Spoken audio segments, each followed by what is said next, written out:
রূপান্তরক বা ট্রান্সফর্মার যে যন্ত্রের সাহায্যে পর্যাবৃত্ত উচ্চ বিভবকে নিম্ন বিভবে বা পর্যায়বৃত্ত নিম্ন বিভবকে উচ্চ বিভবে রূপান্তরিত করা যায় তাকে রূপান্তরক বা ট্রান্সফর্মার বলে। তড়িৎ চৌম্বক আবেশের উপর ভিত্তি করে এই যন্ত্র তৈরি করা হয়। প্রকারভেদ দুই প্রকার: উচ্চধাপী বা আরোহী বা স্টেপ আপ ট্রান্সফর্মার আর নিম্নধাপী বা অবরোহী বা স্টেপ ডাউন ট্রান্সফর্মার।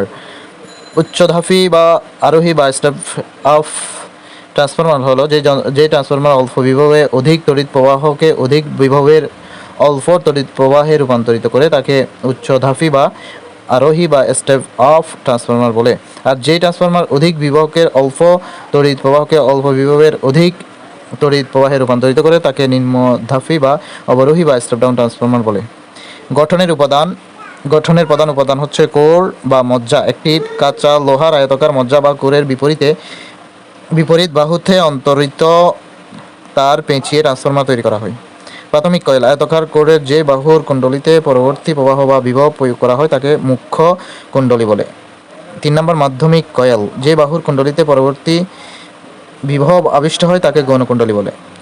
উচ্চধাপী বা আরোহী বা স্টেপ আপ ট্রান্সফরমারের মুখ্য কুণ্ডলীর চেয়ে গৌণ কুণ্ডলীতে তারের পাক সংখ্যা বেশি থাকে। নিম্নধাপী বা অবরোহী বা স্টেপ ডাউন ট্রান্সফরমারের মুখ্য কুণ্ডলীর চেয়ে গৌণ কুণ্ডলীতে তারের পাক সংখ্যা কম থাকে। কার্যপ্রণালী: ব্যবহার দূর দূরান্তে তড়িৎ প্রেরণের জন্য আরোহী বা উচ্চধাপী ট্রান্সফরমার ব্যবহার করা হয়। নিম্নধাপী বা অবরোহী ট্রান্সফরমার ব্যবহৃত হয় নিম্ন ভোল্টেজ ব্যবহারকারী যন্ত্রপাতি যেমন radio, television, tape recorder, VCR, VCP, electronic ঘড়ি ও ওয়াকম্যান ইত্যাদিতে। দীর্ঘ পথের বিদ্যুৎ সঞ্চালন লাইনে উচ্চ ভোল্টের বিদ্যুৎ প্রবাহ ব্যবহার করার কারণ বিদ্যুৎ পরিবহনে যে তার ব্যবহার করা হয় তার রোধ অল্প হলেও খুবই গুরুত্বপূর্ণ, কারণ এই পরিবাহী তারের মধ্য দিয়ে বিদ্যুৎ প্রবাহিত হওয়ার সময় পরিবাহী তারের ওই রোধের কারণে বিদ্যুৎ শক্তি তাপশক্তিতে রূপান্তরিত হওয়ার কারণে বিদ্যুতের অপচয় হয়।